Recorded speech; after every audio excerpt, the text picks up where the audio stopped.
Hello दोस्तों, स्वागत है आप सभी लोगों का इंजीनियर्स अड्डा 24/7 के ऑफिशियल यूट्यूब पर। मेरा नाम है प्रमोद अग्रहरी।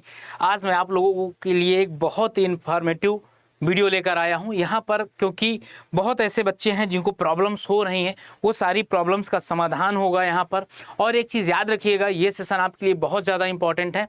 और अगर आपको सेशन अच्छा लगे तो सेशन को जरूर एक बार लाइक कर दीजिएगा, और अगर नए हैं तो सब्सक्राइब कर दीजिएगा। मैं आज आपको ये बताने वाला हूँ कि बहुत ऐसे बच्चे हैं जिनको ये प्रॉब्लम हो रही है कि वो बीटेक भी किए हैं, डिप्लोमा भी किए हैं, तो जब यहाँ फॉर्म भरने जाते हैं तो डिप्लोमा फिल कर देते हैं और उनके पास फिर एक्सपीरियंस नहीं होता है।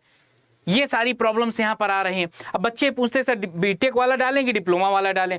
ये यहाँ पर मैं सारी समस्याओं का समाधान आपको बताऊंगा। क्या क्या है इसकी सच्चाई, सीपीडब्ल्यूडी में अलाउ है कि नहीं, मैं आपको सारा का सारा यहाँ पर रोड मैप बताऊंगा, पूरा का पूरा। देखिएगा, बड़े ध्यान से देखिएगा।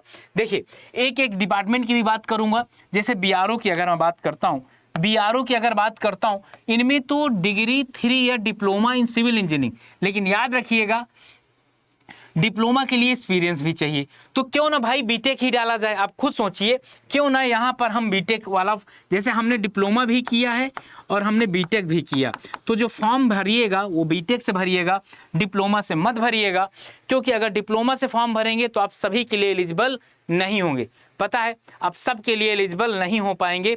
इस वजह से आप क्या करिएगा, डिप्लोमा से फॉर्म मत भरिएगा। अगर आपके पास डिप्लोमा है देन आपके पास 2 ईयर का एक्सपीरियंस सर्टिफिकेट होना चाहिए। और ये जो एक्सपीरियंस सर्टिफिकेट होना चाहिए ना, वो लीगल होना चाहिए। ऐसे ना हो कि आप कहीं से किसी से भी बनवा लें और बाद में जब उसके पास कॉल जाए, उसका जीएसटी नंबर ये सारा कुछ चेक हो तो वहाँ पर फेल हो जाए वो, तब आपकी नौकरी जा सकती है।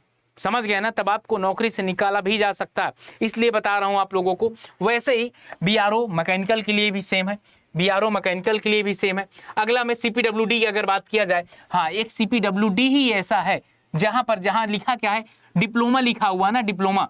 तो इस वजह से बहुत बच्चे ऐसे होते कंफ्यूज हो रहे हैं, सर यहाँ पर तो केवल डिप्लोमा ही लिखा। मतलब यहाँ पर मिनिमम क्वालिफिकेशन का है। यहाँ पर क्या मतलब है इसका, कि मिनिमम क्वालिफिकेशन क्या होनी चाहिए, डिप्लोमा, बीटेक भी हो सकता। और एक चीज ध्यान दीजिएगा, यहाँ पर कोई भी एक्सपीरियंस नहीं लगेगा। यहाँ पर कोई एक्सपीरियंस नहीं लगेगा।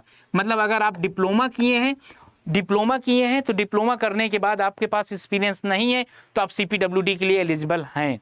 और अगर एक्सपीरियंस है तो अदर्स ब्रांचेस के लिए भी एलिजिबल होंगे। सेंट्रल वाटर कमीशन जो सिविल का है, डिग्री डिप्लोमा सिविल इंजीनियरिंग, ठीक ना, और सेंट्रल वाटर में भी डिग्री डिप्लोमा दोनों लग रहा है।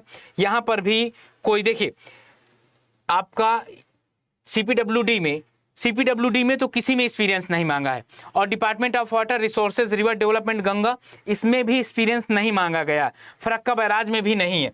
ठीक, जब इनमें नहीं है भाई तो आगे देख लेते हैं। लेकिन फिर से एमईएस में है, देखो एमईएस में भी 2 ईयर का एक्सपीरियंस है। एमईएस में फिर 2 ईयर का एक्सपीरियंस मांगा है।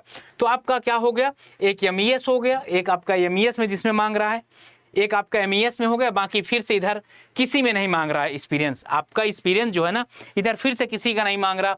मतलब ये जो छोटे छोटे हैं, मिनिस्ट्री ऑफ पोर्ट हो गया, नेशनल नाटो हो गया, ठीक ना, ये नाटो हो गया, इसमें एक्सपीरियंस नहीं मांगा गया। तो याद रखिएगा, आप एक्सपीरियंस ज़रूर बनवा लीजिएगा। क्योंकि एक्सपीरियंस, देखिए एमईएस में वैकेंसी आती है, इसमें एक्सपीरियंस मांगा हुआ है। और इसके बाद किसमें मांगा हुआ, बीआरओ में। बीआरओ और एमईएस में आपको 2 साल का एक्सपीरियंस मांगा गया है। ऑथराइज जगह से ही बनाइएगा, फर्जी मत करिएगा, नहीं कभी भी आपको वो टांग सकते हैं। समझ गए ना, कभी भी आपको पकड़ सकते हैं, ये बात याद रखिएगा। वो भी बहुत चालाक आदमी होते हैं। और इसके बाद मैं आपको बता दूं यहाँ पर क्या करना है आपको।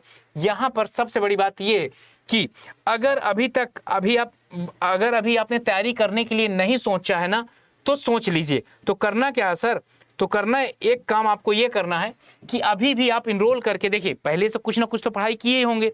जब आप पहले से कुछ ना कुछ पढ़ाई किए होंगे तो बिल्कुल आप एक काम कर सकते हैं, अभी इनरोल कर सकते हैं अपने आप को, अभी इनरोल कर सकते हैं। जैसे आल कोर्सेज में जाकर, कहाँ, आल कोर्सेज में जाकर एईजे एग्जाम, आल कोर्सेज में जाकर एईजे एग्जाम, यहाँ पर एसएससी जेई, यहाँ पर एसएससी जेई जाने के बाद ये हमारा जो शंखनाद बैच है ना मेरे दोस्त, ये बहुत ज़्यादा इंपॉर्टेंट है आपके लिए। शंखनाद बैच बहुत इंपॉर्टेंट है, याद रखिएगा। यहाँ पर आप जैसे वाया ऑफर में जाएंगे ना, तो मैं सीधे से बता दूँ, ये कूपन कोड है। यहाँ पर आपको कितने का दिख रहा है, 1999 रुपये का दिख रहा। लेकिन मेरे भाई आप लोगों के लिए स्पेशल छूट दी गई है। कब? जब आप ये कूपन कोड लगाएंगे Y579। जब आप Y579 लगाएंगे ना तो आपको स्पेशल डिस्काउंट मिल जाएगा और उसके साथ आपको कोर्स कितने का पड़ेगा, 1839 रुपये का। कितने का? 1839 रुपये का। कूपन कोड मैं फिर से लिख दे रहा हूँ, अगर दिख नहीं रहा तो कूपन कोड मैं लिख दे रहा हूँ Y579। तो फर्जी किसी भी तरीके का नहीं करना है और यहाँ पर आप ना बेहतरीन तरीके से जाइए, कूपन कोड लगाइए और पढ़ाई पे एकदम लग जाइए। बहुत ज़्यादा देर नहीं हुआ, 2 अगस्त से हमारा बैच स्टार्ट हुआ है। तो ऐसे ही इंफॉर्मेटिव वीडियो के लिए बने रहें इंजीनियर्स अड्डा के साथ। तब तक अपना ध्यान रखें, ऐसे ही पढ़ाई करते रहें। Okay, bye bye.